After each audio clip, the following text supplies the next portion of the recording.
Hello, for any of you who don't know me, my name is Katie and I am the families worker at Southwell Methodist Church.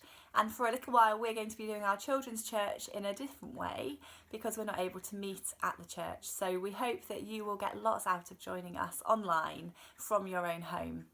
Today's story is about a storm and about some disciples who felt scared. So I'm going to read it first of all from our Lion Children's Bible. Woo, woo, howled the wind. Woo!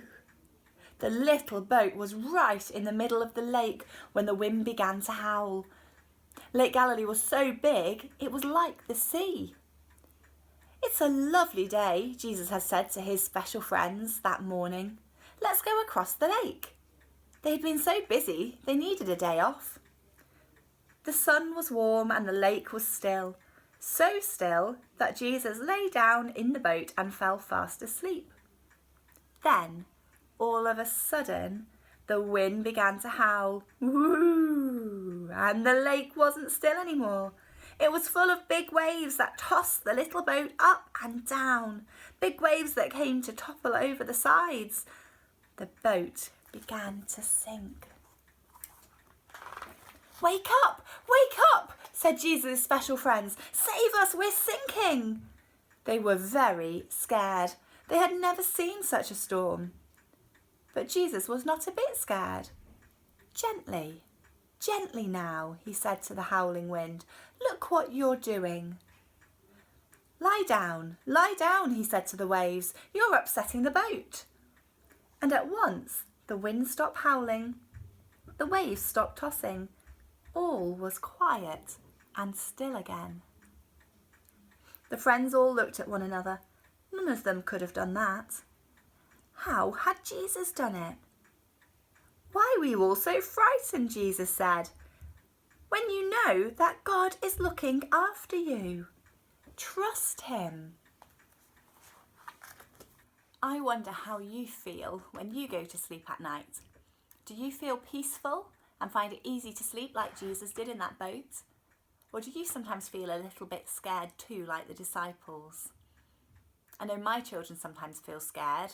They sometimes feel scared of the dark and they ask to have a little light on in their bedroom. And sometimes they feel scared or worried about something that's been happening at school that day. And to feel scared is quite normal. But I want you to remember this week that when Jesus was in that boat and it was really scary for the disciples, Jesus was in control. And if you feel a little bit scared, Jesus is in control still today for you. And Jesus can calm the situation, and Jesus wants you to have peace like the disciples felt after he'd stopped the storm. I wonder today if maybe you could find some way of drawing or making your own boat like the one in the story.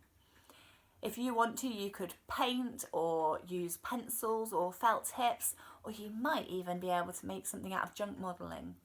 And when you go to sleep tonight, I want you to have a look at your boat and keep it by your bed as a reminder that even when it's a bit scary and things are a little bit unsettled around you, God is still in control and he can calm the storms. Maybe you're a little bit older and you'd like to explore this theme a bit more. And so there are some Bible passages that I'd like to encourage you to have a little look at, and you can have a look at these yourself in whichever version of the Bible you find helpful. The first one is Isaiah chapter 41 verse 10. Also Psalm 56 verse 3. Philippians 4 verses 6 to 7. And John 14 verse 27.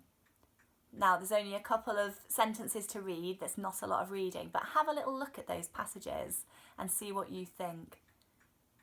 It's not always easy to trust God when we're facing uncertain circumstances, a bit like the coronavirus pandemic. But God's got a plan for us that doesn't involve fear and anxiety. And so my challenge for you this week is to practice pushing those emotions, those feelings out of your life. Push out that fear and anxiety because God doesn't want that for you. And I encourage you, if you're feeling a little bit overwhelmed, just to remember that God is still in control. just like he was in that storm that we read about. Have a little look at those Bible passages. And then the task I've got for you to do this week is to have a look at some newspapers, and I'm sure you'll have some in your home, or maybe you have to watch the news on the TV. But I want you, amidst all the headlines, to look for the positives and to look for words and sentences that speak hope. Because even in the middle of all this news about the coronavirus, you will find words of hope, random acts of kindness, wonderful things that are going on in communities. And so I encourage you to have a look for those, seek those out. And that's a really great way of you practicing finding hope in difficult situations. So when you feel overwhelmed with anxiety or you feel a bit stressed, then I just encourage you in those situations too to look for the hope, because you'll be able to find it. You might need to practice.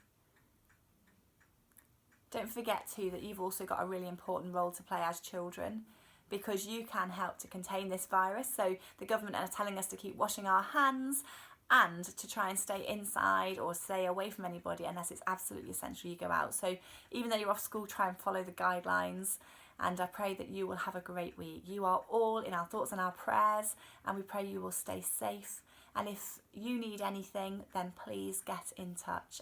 Have a great week. God bless.